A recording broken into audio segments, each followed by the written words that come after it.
Amém? Estamos já?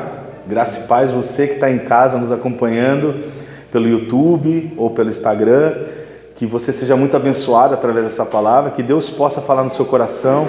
Se você gostar e entender que essa palavra faz sentido para a sua vida ou para alguém que precise ouvir essa palavra, envie para mais alguém, compartilha. Se você precisar de alguma oração, no final do culto aqui nós vamos fazer uma oração pelos pedidos. Põe nos comentários aí o que você precisa de oração, nós iremos orar por você e que você seja muito abençoado através dessa palavra, amém? Igreja viva, que bênção, que alegria nós estarmos aqui hoje reunidos. Nós começamos já na semana passada a fazer uma exposição das palavras, da palavra de Deus, e hoje nós vamos deixar nossa Bíblia lá em Mateus 18. Pode deixar sua Bíblia aberta em Mateus 18, nós vamos tratar dela, vai ser dessa palavra que nós vamos tratar. Nós somos uma igreja que trabalha com a pregação expositiva das palavras. Nós vamos tratar aqui desse tema, nós vamos falar aqui sobre o que a palavra fala. Aqui não é uma igreja de o que a gente quer falar para você, não. Aqui é uma palavra do que Deus quer falar para mim, do que Deus quer falar. Do que Deus quer falar para você, o que Deus quer falar para você, o que Deus quer falar para você, amém? Mateus 18, o Evangelho de Mateus, um discípulo, um apóstolo de Jesus, né, que foi testemunho ocular do que viu através de Jesus, um dos 12 de Jesus, e que relata, né, toda essa vida de Jesus e o que ele fez, o que ele falou. E a pergunta aqui de Mateus 18, a gente começa com uma pergunta: se te perguntar sobre quem é a pessoa mais importante da sua cidade ou do seu país, ou você que está em casa, quem é a pessoa mais importante? Se eu te perguntar quem é a pessoa mais importante, talvez do Brasil ou do mundo ou da sua cidade, quem vem à sua mente? Quem vem à sua mente? Você fala, André, Jesus. Que bom que você pensou assim, mas o que fez você pensar assim? Essa pessoa que veio à sua mente, o que fez você pensar nela? Talvez a sabedoria? Talvez as ações? Talvez, muitas vezes a gente pensa em alguém importante, a gente pensa em alguém que tem muito dinheiro? Talvez quando a gente pensa em alguém importante, a gente pensa nas obras realizadas, né? Alguém que descobriu algo importante, que realizou grandes feitos. Que bênção, né? Mas, será que a gente não está... Você percebe que quando a gente vai fazer essa análise mental sobre o que é grandeza, a gente sempre tem um olhar humano, não é? O que é grandeza? Se você pegar na história, os grandes homens da história foram pessoas que conquistaram, às vezes foram pessoas até cruéis, né? Mas conquistaram bastante coisa, conquistaram muitas coisas. Você vê as histórias de Alexandre o Grande, de homens valentes de guerra e de conquistas, mas que cometeram aí bastante crueldades, né? Não era alguém que você gostaria de ter na sua casa tomando café com você hoje, não é verdade? Mas ficaram conhecidos como grande, Alexandre o Grande. Por que a história chama ele de grande? Por conta das conquistas que ele teve com o seu exército e tal. Mas é um olhar humano das coisas, né? E aí a gente vai ver aqui em Mateus 18, a gente vai começar lá no versículo 4. Eu acho que a gente nem consegue fazer Mateus 18 inteiro ainda hoje, a gente vai precisar continuar ele semana que vem. Que bênção, né? Que palavra rica, né? A gente vai conseguir fazer uma boa parte de Mateus 18, depois a gente continua a exposição da palavra na semana que vem. Você já começa a ter um spoiler do que vai ter semana que vem. Se você gostar, você já fica para assistir semana que vem, aí que bênção. Venha estar conosco aqui na rua Coleque, 470, no Castelo Branco, em Campinas. Olha aí o convite. A gente hoje cantou o louvor, há lugar na casa, há lugar na mesa do Senhor. Tem lugar para você aqui também. Venha estar com a gente, se você puder e quiser. Amém? Amém. O endereço vai estar aí na descrição, se você puder, acompanhe aí, venha estar conosco, vai ser uma bênção. Tem até café aqui. Hoje tinha bolo de churros. Que coisa, hein? Que povo caprichoso. Mas olha só, Mateus 18, a gente vai começar assim no versículo 1. Naquele momento, os discípulos chegaram a Jesus e perguntaram: quem é o maior no reino dos céus? Eu penso que Jesus já deve ter feito uma cara de... É que a Bíblia não mostra isso, mas quando os discípulos vêm perguntar isso para ele, eu penso que Jesus, ele para e fala assim, de novo essa história? Que história é essa? Jesus, acho que ele olha aquela pergunta. Você sabe que outro dia eu ouvi uma pessoa dizendo, e eu concordo, que a inteligência das pessoas não é pelo que elas, talvez elas falam, mas pelo que elas perguntam, né? Uma pergunta inteligente diz muito a respeito da inteligência da pessoa. Se alguém te faz uma pergunta muito tola, você fala assim, que pergunta boba, né? Meu Deus, a pessoa não entende nada, né? Mas se a pessoa faz uma pergunta muito... Você fala, não dá para tratar no nível básico com ela, já entendi que ela já está no nível... Então a gente, pela pergunta das pessoas, a gente... E quando os apóstolos, né? E assim, os discípulos de Jesus chegaram, não era só um, existia essa conversa entre eles. Existia essa conversa entre quem é o maior, quem é o maior, quem é o maior, quem é o maior, quem de nós é o melhor, quem de nós é o mais legal, quem de nós... Quando a gente lê as Escrituras, eu confesso que parece que Jesus tinha uma predileção por Pedro, Tiago e João. Não é verdade? Monte da Transfiguração, Pedro, Tiago e João. Vamos lá orar no Getsemane, Pedro, Tiago e João. Parece que eles... Mas não é isso, né? Não é isso. A gente acaba vendo depois até que Tiago é o primeiro apóstolo que acaba morrendo, né? Nem deu tempo de escrever uma linha, não é verdade? A gente tem um livro de Tiago aqui na Bíblia que não é esse mesmo Tiago, né? É o outro que é irmão de Jesus, no caso. Mas a gente vê que... eu imagino eles assim... Quem é melhor? Depois de Jesus, quem manda aqui? Quem manda aqui? Se Jesus não está aqui, quem manda? Nós somos 12, mas quem é o melhor? Quem é o melhor aqui? Quem é o mais... Quem que manda mais aqui? Aí um apóstolo falava, outro falava, peraí, eu vou contar para Pedro. Aí Pedro, não, calma gente, vocês sabem que quando Jesus não está aqui, quem manda... Eu estou inventando isso, tá? Mas quando a gente vê essa... Inventando não, eu estou conjecturando, porque quando você vê uma pergunta dessa dos apóstolos para Jesus, eu imagino que Jesus... De novo essa história de quem é o maior, de quem é o maior. A gente sabe que já teve um caso da mãe de Tiago e de João que vai pedir para Jesus, olha, deixa um sentar na tua direita ou na tua esquerda. Acho que Jesus falou, eu faço o que com Deus, com o Espírito Santo? Eu faço o que com ele? Se eu vou ter que pôr seus 2 filhos aqui na minha destra, como é que eu faço? Então já tinha essa história, né, essa disputa. E como no reino humano nosso, essa busca pela grandeza ela é feita dessa forma, né? Até dentro das igrejas, até dentro dos ambientes religiosos, um querendo sobrepujar o outro e ser mais, e ser mais, e ser mais. E aí eles vêm com essa pergunta para Jesus, e aí eu fico imaginando assim, Jesus dizendo assim, calma que eu vou explicar para vocês. Amém? Para a gente também.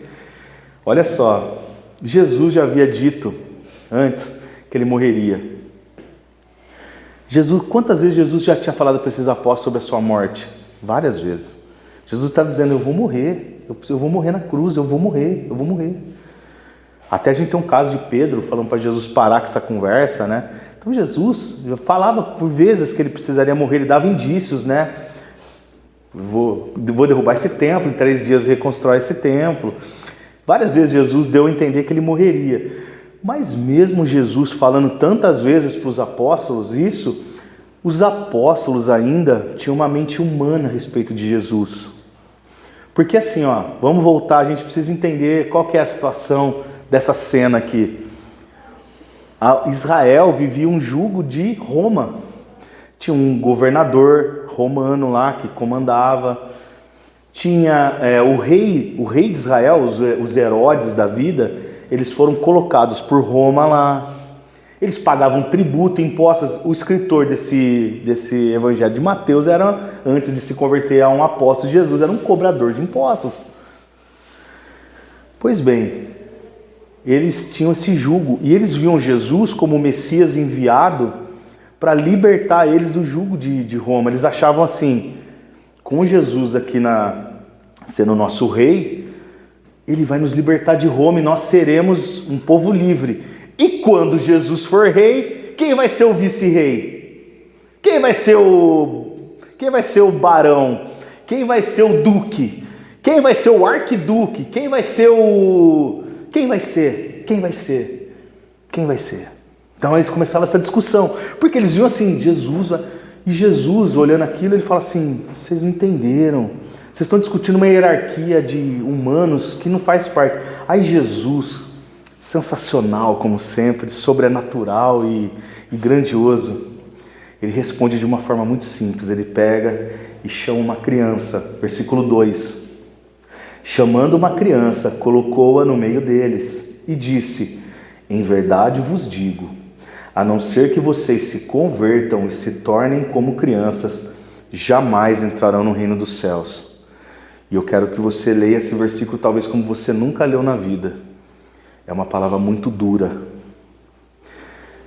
Para começar, Jesus começa dizendo, Jesus chama uma criança, talvez uma criança que estivesse ali, vem aqui, trouxe ela, e ele diz, em verdade eu vos digo. Toda vez que você vê Jesus dizendo, em verdade vos digo, ele está dizendo assim, ó, grifem o que eu estou dizendo agora. Jesus está dizendo uma ênfase. Presta muita atenção no que eu vou dizer, porque disso depende a sua salvação. É isso que significa o em verdade vos digo. Isso aqui você não pode tratar como qualquer coisa que eu vou dizer para vocês. Isso é uma revelação que eu vou dar, preste muita atenção. É isso que Jesus diz. Ele fala assim, a não ser que vocês se convertam. Eu imagino aqueles apóstolos discutindo sobre quem era o maior. E Jesus dizendo, a não ser que vocês se convertam. A não ser que vocês se convertam. Jesus estava dizendo, vocês estão discutindo quem é o maior? Pois se vocês não mudarem a cabeça e a mente e a forma de agir de vocês, nem no reino dos céus vocês entram, quanto mais se alguma coisa lá. Por que a gente vê hoje no mundo tanta gente discutindo por grandezas humanas, por títulos que vão passar, assim como esse prédio vai passar, assim como essas ruas passarão, assim como todo o dinheiro que você tem no banco vai passar, assim como a sua vida vai passar, tudo que a gente tem nessa terra aqui é passageiro. E as pessoas brigam por algo passageiro. E Jesus está dizendo, se vocês continuarem buscando a grandeza humana, vocês nem no céu não vão entrar, nem no reino vocês vão fazer parte, quanto mais se é alguma coisa que vocês estão pensando que vocês serão. Olha que palavra dura. E aí, a gente tem que entender uma coisa. Jesus, ele fala assim, vocês precisam ser como essa criança.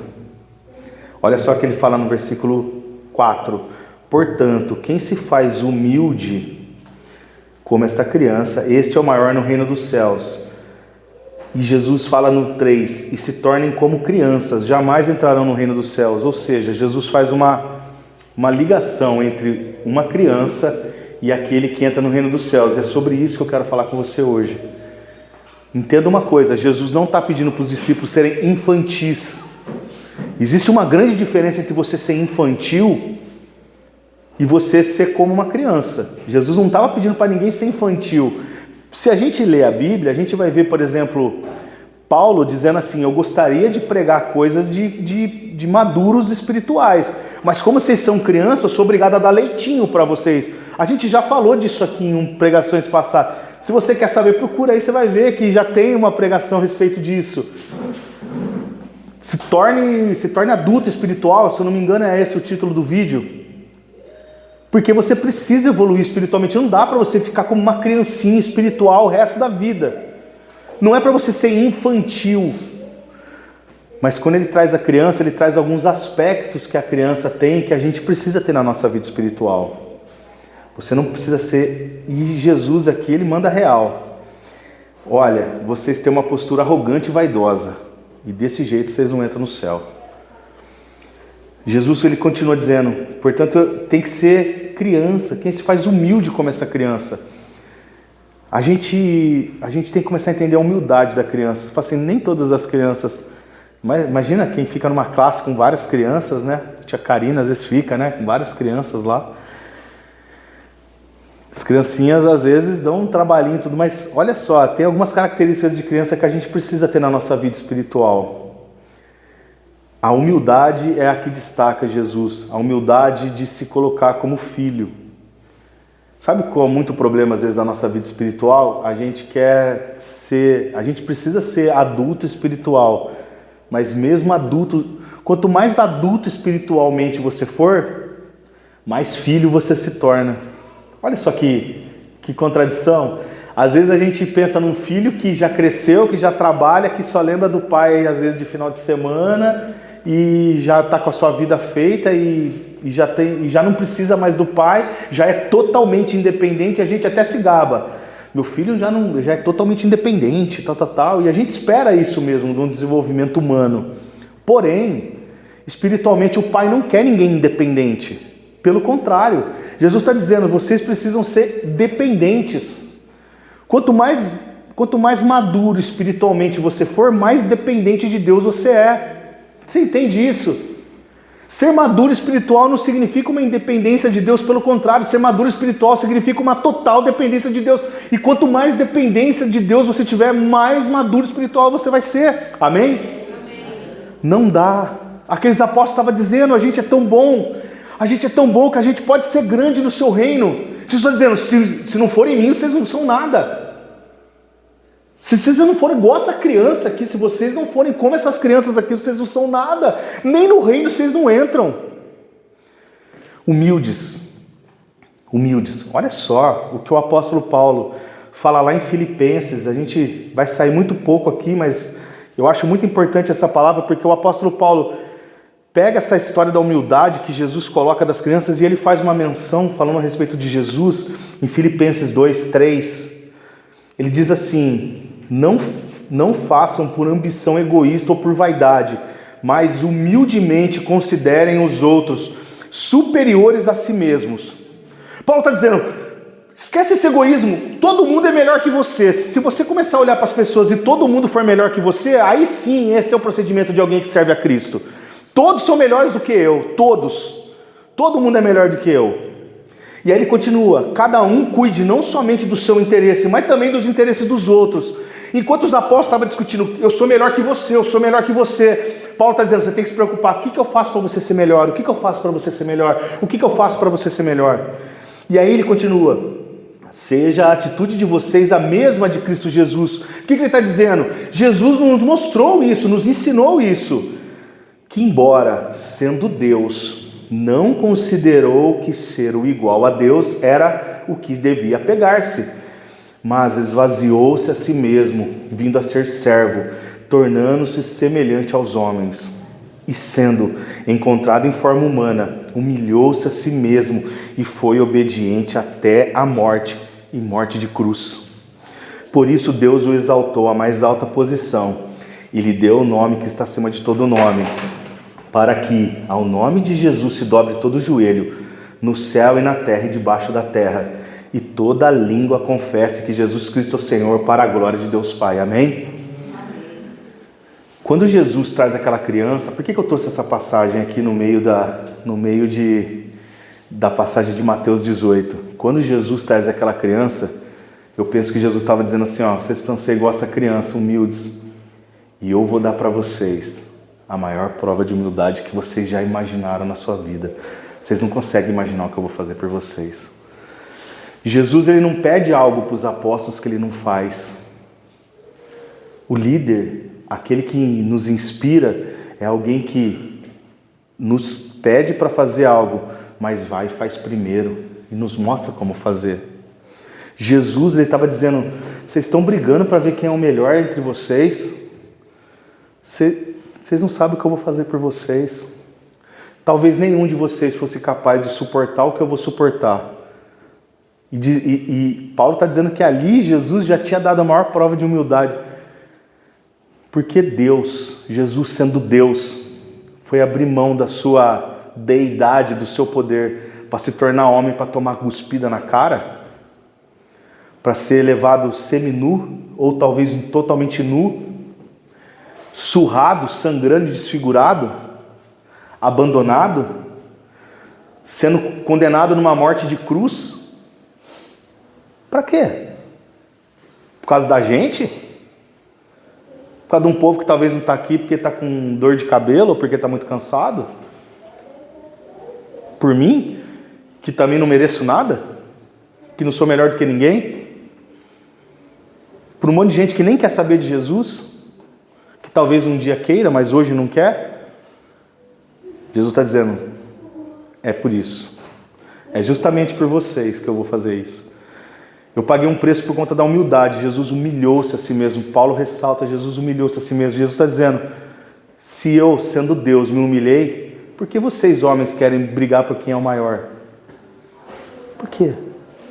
Se eu, sendo Deus, vocês estão buscando ver quem sobe mais, e eu que estava no topo de tudo, desci para atender vocês, mas vocês estão brigando para ver quem é o mais alto? Que bobagem é essa? Que contramão é essa? Se eu estou descendo para poder salvar vocês, vocês querem subir para quê? Se deixar, vocês querem tomar o reino de mim? Se Jesus oferecesse para algum ali, você quer ser meu chefe? Ele ia falar, quero. Você quer ser Deus no meu lugar? É agora, faça agora. É agora, eu acho. Você acha que você merece? Um pouco. E talvez alguém diria, Jesus está dizendo, vocês estão totalmente enganados, gente. Vocês estão totalmente enganados. E aí, o que Jesus está dizendo para a gente? Que a gente precisa resgatar algumas coisas da nossa infância, do nosso espírito de criança. Você entende isso? Você lembra quando você era criança? Para alguns faz mais tempo do que para outros. Mas quando você era criança, você não via o mundo de uma forma diferente do que você vê hoje? Você lembra da visão que você tinha do mundo, das coisas? Eu me lembro como Hoje eu vou em determinados lugares que eu, quando era pequeno, achava que eram lugares gigantescos. E hoje eu acho pequeno. Não é verdade? Eu me lembro que eu ia com a minha mãe num mercadinho do bairro lá. Eu achava acho que nem os maiores mercados que eu já fui eram tão grandes quanto aquele mercadinho de bairro. E hoje eu vou lá e falo, puxa vida, quase uma mercearia. Mas a minha visão infantil me fazia ver aquilo com uma beleza. Como os dias, você passava os dias e os dias eram mais leves, na verdade, você não tinha aquela preocupação, né, que a gente tem depois que a gente fica adulto, né? Jesus está dizendo, é essa postura que você precisa ter. É essa postura. Você precisa ser humilde. Uma criança é pura. As crianças são puras. Por mais que elas façam as traquinagens dela, que é coisa de criança, mas pega na salinha ali e traz a criança mais humilde desse bairro e pega a criança mais abastada e coloque junto. Você volta daqui a meia hora, as duas estão brincando juntas. Agora pega o cara mais rico aqui da cidade e bota a pessoa mais pobre sentada junto. Talvez você entre daqui a meia hora, esteja um num canto e o outro no outro. Não é verdade? Porque a gente perdeu essa essência da pureza. Crianças são dependentes, não é verdade? Você já viu alguma criança, vocês pais de crianças pequenas, ou você lembra quando seus filhos eram pequenos, alguma vez ele ficou preocupado se ia ter leite? Eu lembro de Vinícius pequeno, eu nunca vi o Vinícius assim, o que você está chorando, Vinícius? Aí o Vinícius assim, pai, eu estou preocupado se vai ter leite, se vai ter meu leite. Nunca se preocupou com isso. Nunca se preocupou. Sabe que vai abrir a geladeira, o leite está lá, e o pai vai dar um jeito e o leite vai estar lá. E vai chegar na hora da comida, o que tem de almoço? E não vai estar preocupado, pai, vai ter como fazer o almoço? Algum filho já perguntou para você, vai dar para você fazer o almoço? Não, ele fala assim, o que vai ter de almoço? Problema seu, se vire, não é verdade? Porque crianças não se preocupam, eles não têm essa mente. Por quê? O filho olha para você e confia que você vai prover, que você vai dar. Ele olha para você, ele sabe que vai chegar. Mas a gente, com o nosso olhar humano, a gente para de olhar para Deus assim. A gente começa a dizer, Deus, vai ter pão? Deus, vai ter leite? E quando a gente faz isso, a gente está declarando, Deus, o Senhor não é um pai tão bom assim, que eu preciso, como filho, me preocupar se vai ter isso ou vai ter aquilo. Você entende? Imagina seu filho chegando para você dizendo, pai, eu estou muito preocupado. Eu estou dizendo, não um filho grande, mas um filho pequeno. Pai, eu estou muito preocupado com o Senhor, porque eu acho que o Senhor não é capaz de prover minha alimentação, então eu não sei se eu procuro um emprego, se eu faço alguma coisa, se eu vou pedir para outra pessoa. Você imagina um pai ouvindo isso? E às vezes a gente faz isso com Deus. A gente olha para Deus e diz assim: Deus, o Senhor não é poderoso, o meu problema o Senhor não resolve. O Senhor pode resolver um monte de problema aí, mas o meu você não resolve. Depois a gente vai orar ali por pedidos que precisa do Pai prover. A gente tem que crer que Deus vai abastecer a geladeira, que Deus vai abastecer a mesa, que Deus vai... A gente cantou aqui que a gente vai ter lugar na mesa. A gente vai sentar na mesa, você viu que o louvor não fala se vai ter coisa na mesa, porque a gente sabe que vai ter. A mesa não vai estar vazia. A provisão vai ter tudo. Jesus já disse que tudo que vocês precisam está preparado, já está pago, a festa já está paga, o buffet já está contratado, está tudo pronto, com excelência. Mas a gente, na nossa vida espiritual, a gente para de ser dependente. Muita gente hoje começa a viver um merecimento. Você viu quanta gente hoje vive do merecimento da fé? Não é verdade? Se eu fizer tal coisa... Você imagina aqueles apóstolos, o que acontece com os apóstolos? Eles vieram de uma tradição judaica. Como que funcionava a tradição judaica? Lei. A lei era assim, ó, você fez, está dentro, você não fez, está fora. Então vamos pegar, se você for viver na época da lei, era uma coparticipação dos homens com Deus. Não é verdade? Os homens tinham que chegar e falar assim: eu vou guardar o sábado, eu vou fazer tal coisa, eu não vou fazer tal coisa, eu não como tal comida, eu dedico, eu oro, eu faço isso, a lei, eu sigo a lei. Você guarda a lei? Eu guardo a lei, então eu tenho o direito de ser salvo, porque eu guardo a lei. Jesus muda isso. Jesus fala: isso não é suficiente, isso não é suficiente. Se fosse, você concorda comigo? André, por que você está dizendo que a lei não é suficiente? Porque se fosse suficiente, Jesus não precisaria ter passado por tudo isso que ele passou. Se a lei fosse suficiente... Você acredita realmente que algum homem foi capaz de guardar todas as leis?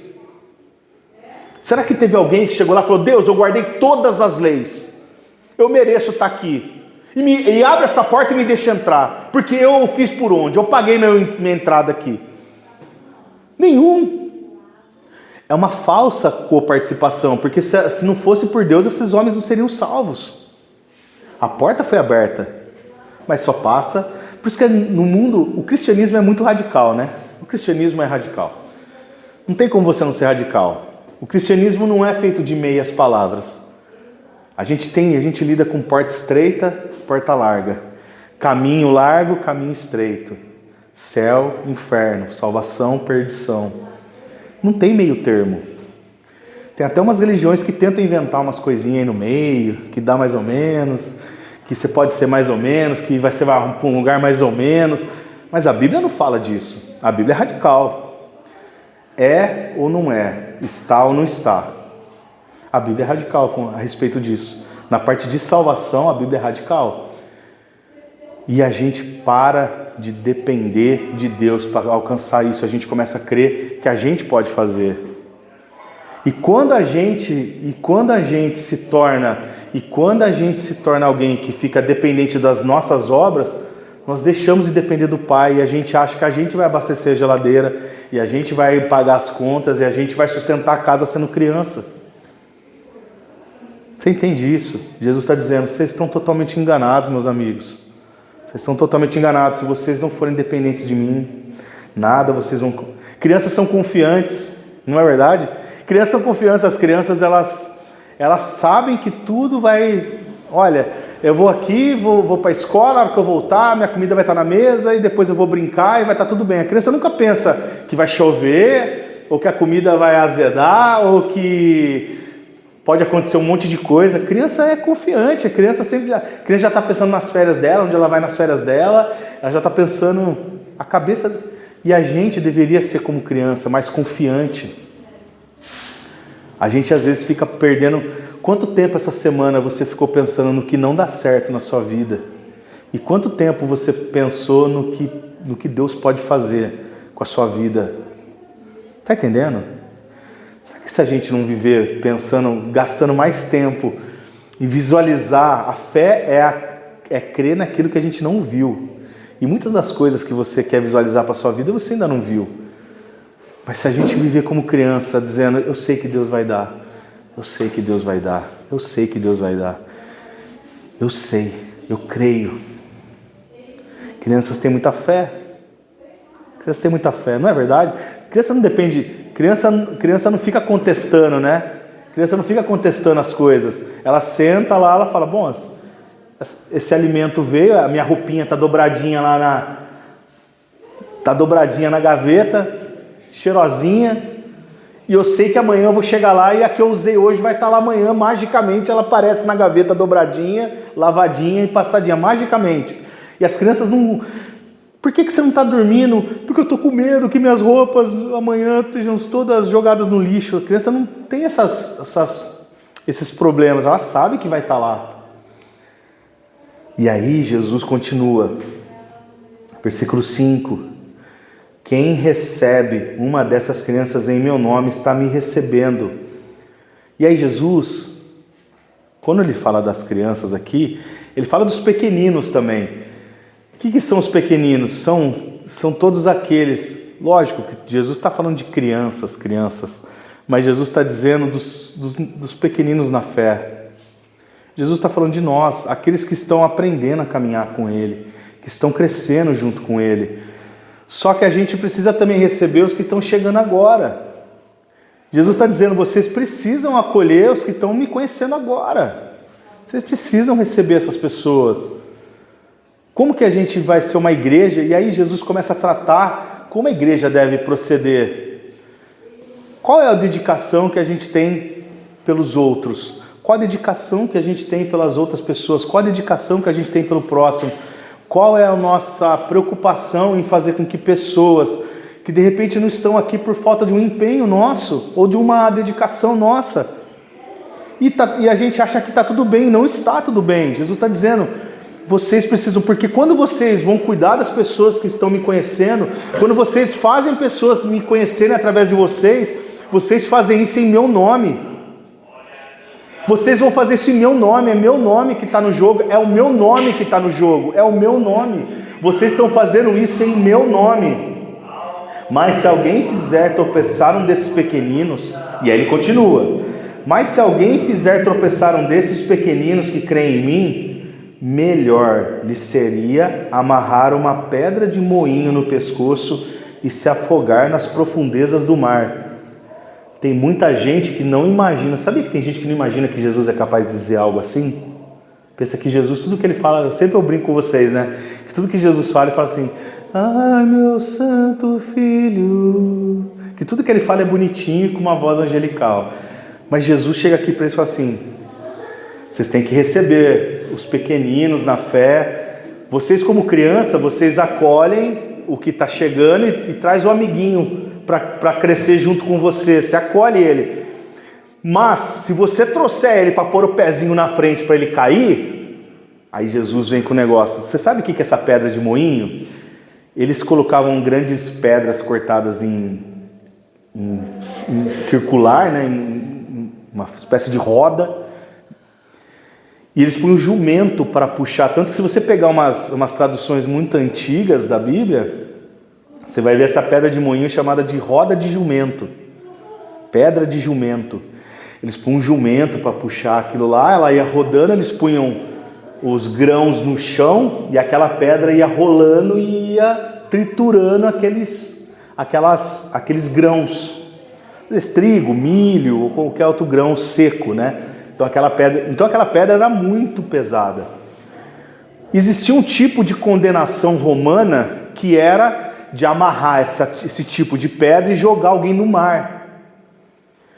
Por que era uma condenação um tanto quanto violenta? Quem recebia esse tipo de condenação? Dava trabalho. Tinha que pegar uma pedrona, levar dentro do barco, pegar uma corda, amarrar na pessoa e jogar aquilo. Quem que sofria esse tipo de condenação? Somente criminosos odiosos. Por quê? Porque dentro do povo antigo tinha-se a crença de que se a pessoa morresse e não fosse devidamente sepultada, ela seria meio que amaldiçoada. Então era uma morte de maldição. E Jesus está dizendo, é melhor vocês receberem essa morte de maldição do que vocês...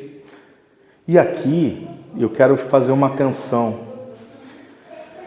Talvez Eu vou começar do escalão, já que os apóstolos discutiam sobre grandeza, eu vou começar de cima para baixo. Talvez esse devia ser uma inscrição, esse versículo, que deveria estar escrito em todo o gabinete de todo pastor. Você, pastor, põe esse versículo no seu gabinete lá. Jesus está dizendo, se você fizer tropeçar um desses pequeninos, é melhor você se matar e ir para o inferno. É melhor você ir para o inferno do que você estar nas mãos de um Deus irado com você.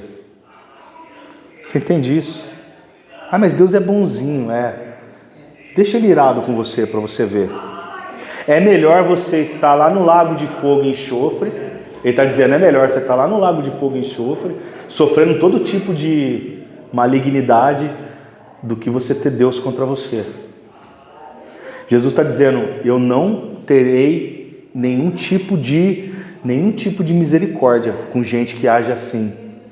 E eu te pergunto, quanta gente hoje vive de explorar os pequeninos?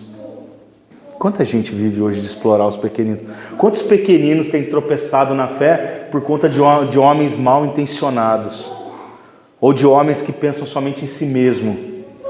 Quantos? Você entende por que eu estou dizendo que todo pastor devia ter isso no seu gabinete? André, você tem no seu? Eu não tenho gabinete ainda. O dia que eu tiver eu ponho, tá? Mas está gravado no meu coração. Ainda aqui a gente não tem gabinete. Eu acredito que eu nunca terei. Não precisa disso. Aqui, se eu tiver uma sala para fazer um gabinete, eu faço uma outra coisa para vocês, mas não vou fazer gabinete. Você entende? Nossa igreja não é para mim. Eu não sou estrela aqui. A estrela aqui é Jesus. Mas Jesus está dizendo uma coisa muito séria aqui. E aí, você vai dizer, o que eu tenho a ver com isso? Sabe o que é legal da palavra? A palavra é legal a gente ler e dizer assim, tá, mas e daí? Não é assim que a gente lê? Tá bom, mas e daí? Eu não sou pastor. E eu quero dizer para você, lembra que eu falei que ia começar de cima para baixo? Essa é uma palavra que você devia ter também no seu quarto lá, gravado. Você que se diz cristão, você precisa ser um bom testemunho. Você precisa ter uma vida ilibada. Você precisa ajudar as pessoas a conhecer Jesus e a levá-las a conhecer o verdadeiro evangelho. A gente tem muita gente hoje lutando por posições. Tem muitos sistemas religiosos que vivem de uma pessoa querer sobrepujar a outra, sendo que não é esse o caminho. Você deveria ajudar. Você tem que ser aquele que dá o pezinho para a pessoa subir, não aquela que sobe no pescoço para ficar mais alta. Você entende isso? Jesus está dizendo, vocês não podem fazer, vocês não podem agir como alguém que quer pôr o pé na frente do outro para cair, para que você se sobressaia, você precisa subir em cima de alguém. Só que a gente vive hoje num mundo onde as pessoas estão... Essas semanas aqui eu estava indo para a Americana todos os dias, para a gente ter um showroom lá. Teve dias que parecia que as pessoas queriam passar por cima da gente. Quem dirige? O que está virando trânsito? As pessoas, a pessoa está assim, ó, a estrada está congestionada, mas eu quero que todos os carros saiam da minha frente porque eu sou o bonitão da estrada. Eu sou o dono do mundo. As pessoas parecem que saem de casa já escolhendo inimigos. Eu vou passar... Tem gente que pega o volante e vira um monstro. Tem gente que sai de casa a pé também. Tem gente que sai de casa a pé para arrumar encrenca, que vai brigar com alguém no ônibus, e nas conduções, e nos pontos, e nas ruas, e briga com o vizinho, briga com... Eu não brigo com os meus vizinhos, eu me dou bem com eles, né? Meus vizinhos estão aqui. Graças a Deus, a gente toma café, né? Que benção. Mas olha só, como é difícil a gente viver numa sociedade onde as pessoas estão Você já leu em Apocalipse, no final dos tempos, o amor de muitos esfriará? Você tem alguma dúvida que a gente está vivendo isso hoje? Cadê o amor de uma pessoa pela outra? Você vê uma sociedade de pessoas considerando o outro mais importante que a si mesmo? A gente não vê isso. E você percebe por que a gente está vivendo o mundo que a gente está vivendo hoje? Porque as pessoas se afastaram dessa palavra. E Jesus está dizendo, é melhor você se matar. É melhor você ter uma morte horrível dessa, de maldição. É melhor você se tornar um maldito do que fazer mal para alguém que é o meu pequenino. Jesus, quando recebe aquela criança, está dizendo, essa criança aqui, ó, eu que tá comigo aqui, e eu vou proteger ela. Porque Jesus, ele continua dizendo assim, olha só, versículo 7. Ai do mundo por causa das coisas que fazem tropeçar. É inevitável que tais coisas aconteçam, mas ai daquele por meio de que elas acontecem. Então Jesus está dizendo, essas coisas, você acha que o que está acontecendo no mundo hoje pegou Jesus desprevenido? Claro que não, Jesus estava dizendo, o mundo vai se tornar uma pedra de tropeço, um pôr no pé na frente do outro, isso vai acontecer, isso é inevitável, isso vai ser assim, porque o ser humano é desse jeito. Jesus estava dizendo, eu sei que as coisas vão caminhar para serem dessa forma, tudo vai caminhar para ser desse jeito, mas ninguém vai escapar da minha justiça. Se você crê na justiça de Deus, se você crê que Jesus vai voltar, e se você crê que um dia todos nós passaremos por um crivo, por um juízo, você tem que viver de forma diferente. Mas está cheio de cristão achando que isso não vai acontecer. Está cheio de cristão vivendo sua vida, uma vida religiosa, achando que ir na igreja garante a ele um título, que você participar do grupo A, do grupo B, ou da igreja X, ou da igreja B, ou da igreja C, te torna alguém que vai entrar no reino dos céus por conta do seu broche, por causa do seu bottom, por causa do seu anel. Isso não é uma mentira, porque você, no máximo que você faz, às vezes, é colocar o pé na frente de alguém para cair. Quantas pessoas você levantou? Você tem uma vida com Cristo, quantas pessoas você apresentou Jesus e quantas pessoas você ajudou a crescer com Jesus? Ah, nenhuma. Eu não faço mal para ninguém. Isso é a sua obrigação, é não fazer mal para ninguém. Mas se você não ajudar os pequeninos, como é que faz? Você entende isso? Ai do mundo. Quando Jesus joga os ais dele, o ai é assim. Não é assim, ai, o mundo sofre. Não, é o ai. Sabe quando a mãe falava assim, ó? Ai, se eu for até aí, esse é o ai de Jesus. Ai do mundo. Ai. E aí Jesus, ele começa a falar pra gente assim, olha, se a sua mão ou seu pé o fizerem tropeçar, corte e o jogo fora. É melhor entrar na vida mutilado ou aleijado, do que ter nas duas mãos ou os dois pés ser lançado no fogo eterno. E se seu olho te fizer tropeçar, arranque e o jogue fora. É melhor entrar na vida com um só olho do que ter os dois olhos e ser lançado no fogo do inferno. Lógico que Jesus aqui está sendo extremamente alegórico. Porque vamos pensar uma coisa. Você imagina se cada vez, por exemplo, que você pecou com uma fofoca, você teria que arrancar sua língua fora. Cada vez que a sua mão foi usada para bater em alguém ou para apontar o defeito de alguém, você tivesse que arrancar a sua mão. Você teria já tirado... Alguém aqui teria língua e mão? Alguém teria pernas?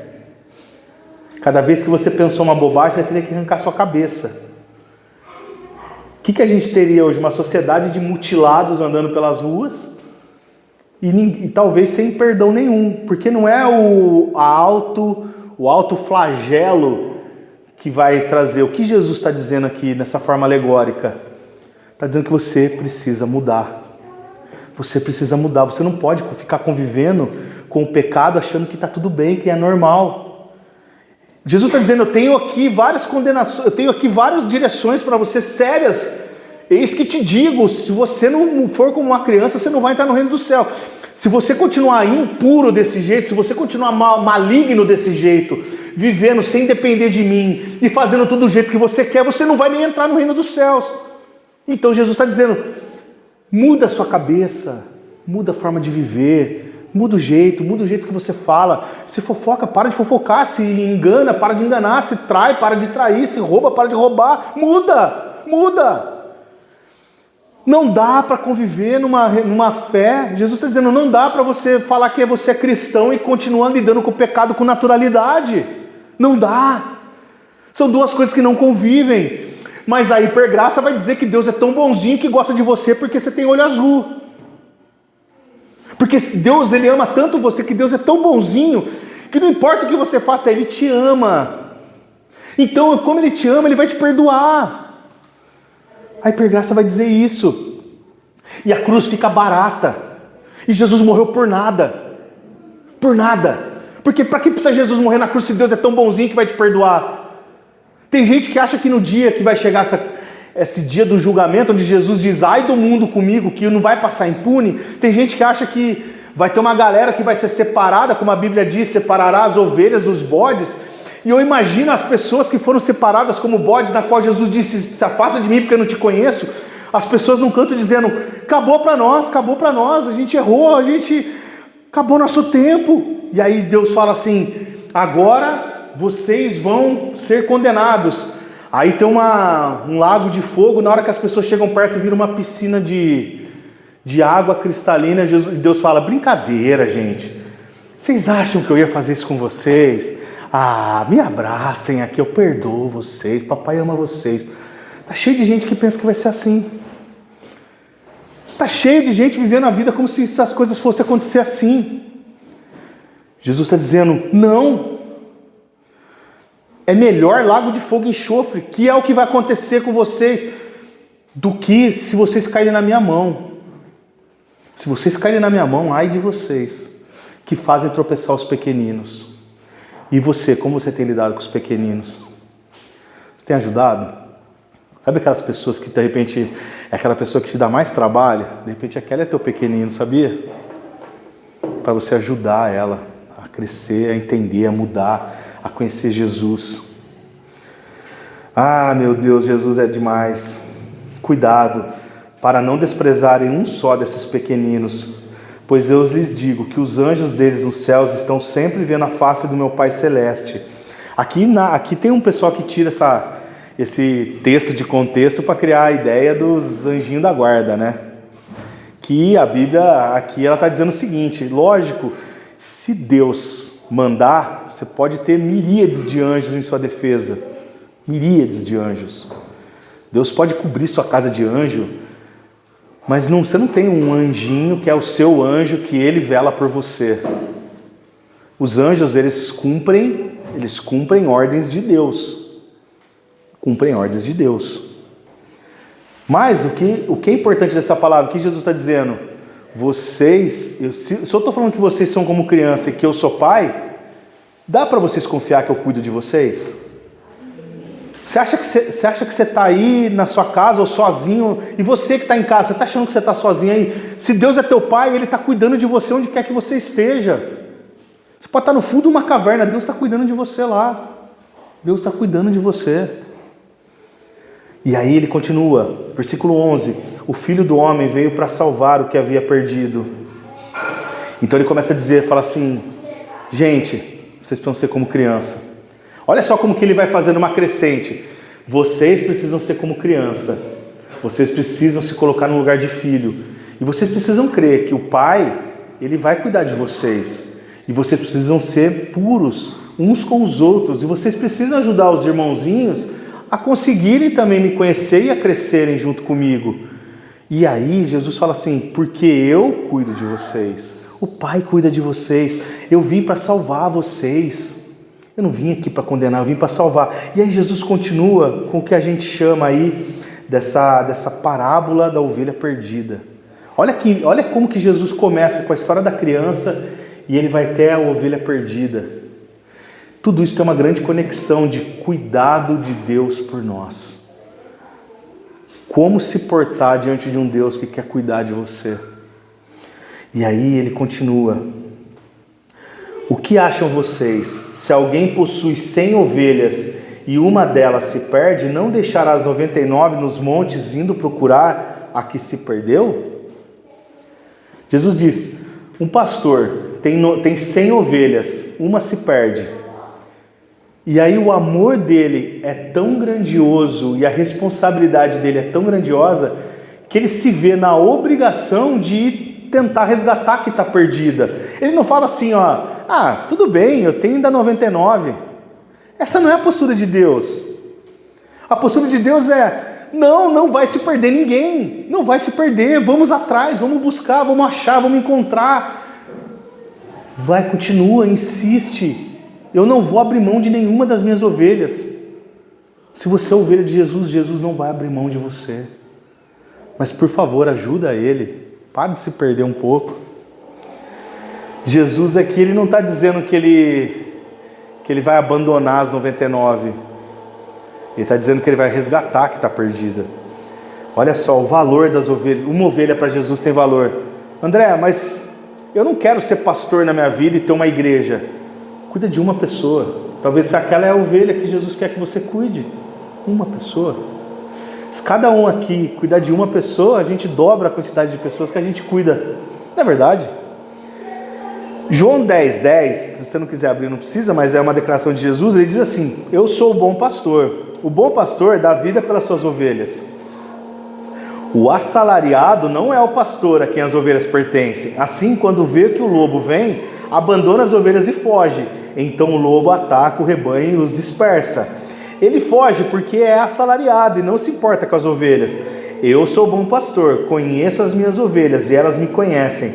Assim como o Pai me conhece e eu conheço o Pai, eu dou a minha vida pelas minhas ovelhas. O que tem de gente hoje magoada por igrejas, por ministérios. E Jesus está dizendo, olha só, esse cara que se dizia seu pastor, ele é um assalariado, ele vivia para... Eu não abandonei vocês. Não é verdade? Eu não abandonei vocês. Eu não vou abandonar vocês. Jesus não te abandonou. Se você está aí magoadinho, Jesus não te abandonou. De repente você tinha um assalariado que se dizia pastor cuidando de você. Mas Jesus é o bom pastor. Faça de Jesus o seu pastor.